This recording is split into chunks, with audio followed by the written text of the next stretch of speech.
আসসালামু আলাইকুম। আমি আপনারা লাগি আজকে একটা টিপস লই আইছি। যারা খাওয়া দাওয়া ঠিকমতো করিয়া ডায়েট করতে চান তারা লাগে কিন্তু টিপস দেখরানি আমিও ওলান খাওয়া দাওয়া ঠিকমতো করিয়া ওইটা করাম আমার ওজন মানে ওয়েট লসর বা আমার ফেটও কমের।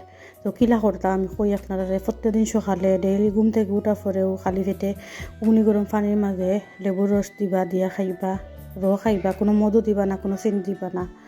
আমি ওলান খাই, খাওয়ার 1 ঘন্টা বা আধা ঘন্টা পরে আমি নাস্তা খাই, 1 ঘন্টা পরে খাইলে বালা। তো দেখরানি আমি খাওয়ার 1 ঘন্টা পরে কিন্তু আমি চা লইছি, চা বানাইলাম। আমি চা না খাইলে আমার ঘুম যায় না, এর লাগে আমি চা খাই। যদি আমার ইলা প্রবলেম হইতো না আমি খাইলাম মানে, বাট আগে 2বার খাইতাম, এখন 1বার খাই, 2বার চা খাই না, বাদ দিলাইছি ওয়েট লস করার লাগিয়া। তো দেখরানি আমি চা বানাইলাম, চা দিয়ে ক্রোসান একটা দিয়ে খাইলাম। যারা একদিন একটা দিয়ে খাইতে পারবা, আর আপনি যদি লেবুর রস খাওয়া বাদে যদি 2টা ডিম সিদ্ধ খাইতে পারেন তে আরও বালা, কারণ হইল গিয়া ওয়েট লস সকাল হইব। আসলে আমি চা না খাইয়া থাকতাম পারি না, করে চা খাই। আমার লাহান যারা চা না খাইলেও হয় না তারা খাইতে পারে না, যারা চা না খাইলেও হয় তারা